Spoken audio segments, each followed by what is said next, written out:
Olá, problema suplementar número 14, capítulo 4, do livro da Beatriz Alvarenga, livro de Física do Ensino Médio. Nós utilizamos no curso técnico Petróleo e Gás.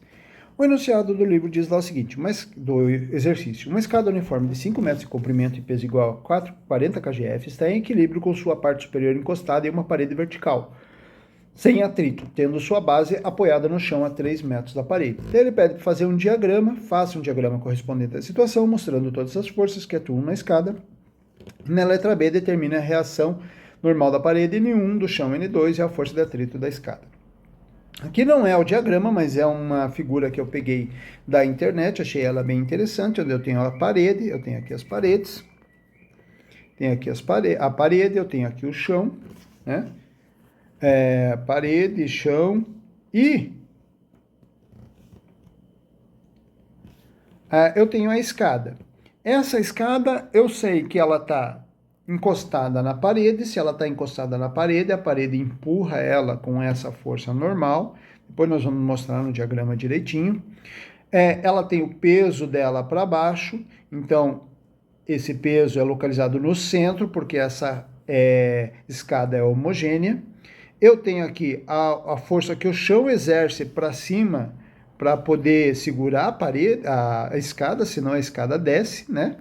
E eu tenho aqui a força de atrito que existe no chão. Se não existisse essa força de atrito, a escada iria correr para lá.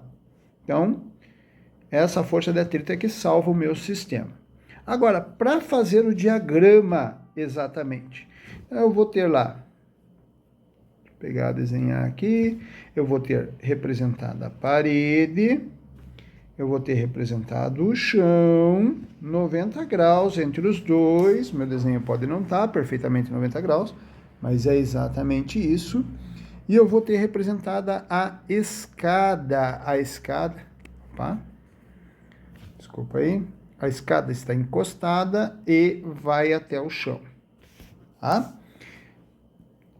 Na escada, eu identifico as forças. Quais são as forças? O peso P, esse peso está localizado bem na metade, o peso da escada.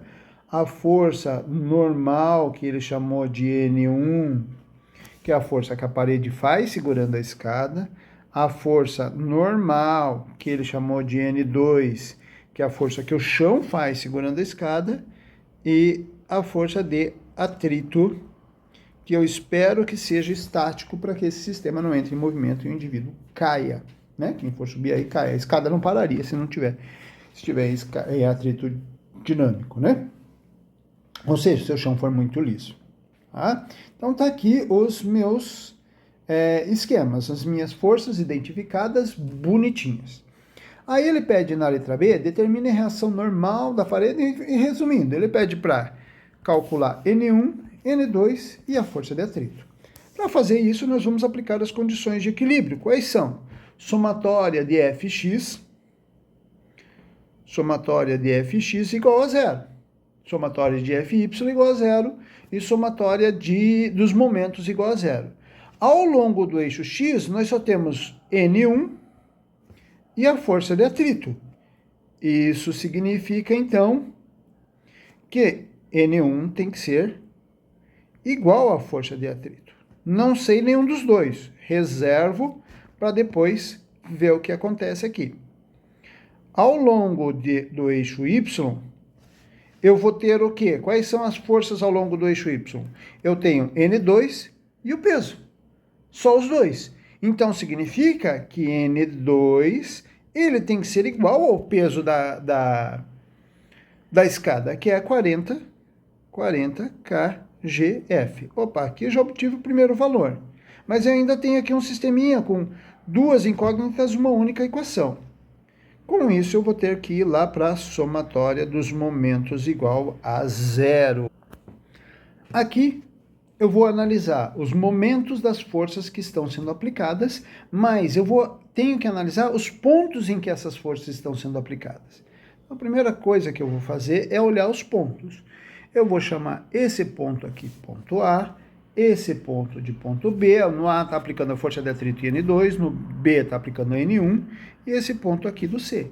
E eu vou escolher o momento em relação a um dos pontos. eu vou escolher em relação ao ponto A. Por que eu vou escolher em relação ao ponto A? Porque se eu escolho em relação a ele, significa que o momento de N2 e da força de atrito já são nulos. Eu elimino da minha incógnita esses dois, que eu já não sei. Eu só sei N2, não sei a força de atrito. Aí eu vou estar aumentando os meus problemas. Então eu escolho entre esses dois, já elimino esses dois aqui, tá? E aí eu só vou me preocupar com P e N1, olhando quando é o momento em relação ao ponto A. Então, voltando lá, em relação ao ponto A eu vou ter o quê? Ou a força N1, ela vai tender a fazer a escada girar no sentido horário, ou seja, ela é um momento negativo. A força peso tende a fazer ele girar no sentido anti-horário, ou seja, o momento é positivo. Então, o momento da força peso menos o momento de N1. Isso é igual a zero. Aqui nós precisamos trabalhar com um conceito que é muito importante, que é fundamental, e aí eu vou precisar de muita atenção de você. Que é a seguinte: obviamente, momento da força P vai ser a força, que é o peso que ele me deu lá de quanto? 40 kgf. 40 kgf vezes a distância. Qual é a distância que ele está sendo aplicado? Ele está sendo... Essa força, note que ela é perpendicular a esse cara aqui, né? Ela está sendo aplicada ao longo dessa linha. Então, quando eu vou olhar em relação a esse ponto, eu pego esse vetor aqui, ó, ao longo dessa linha. Então, a distância que me interessa é essa aqui, ó. É essa distância. Quanto vale essa distância? Essa distância vale a metade do tamanho da escada. A escada tem 5 metros, então essa distância vale 2,5, 2,5, vezes o cosseno, que é só esse pedaço aqui, ó, esse cateto, que é o cosseno desse ângulo θ. Como que eu meço esse ângulo θ aqui? Θ, D igual a 2,5 vezes. Como que eu posso medir esse ângulo θ? O cosseno nada mais é do que o cateto adjacente, que é esse aqui, essa medida que é 3 metros, sobre a hipotenusa, que é 5 metros.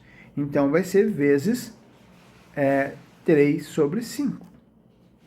Ok? Então, vai ficar 40 vezes 2,5 vezes 3 sobre 5.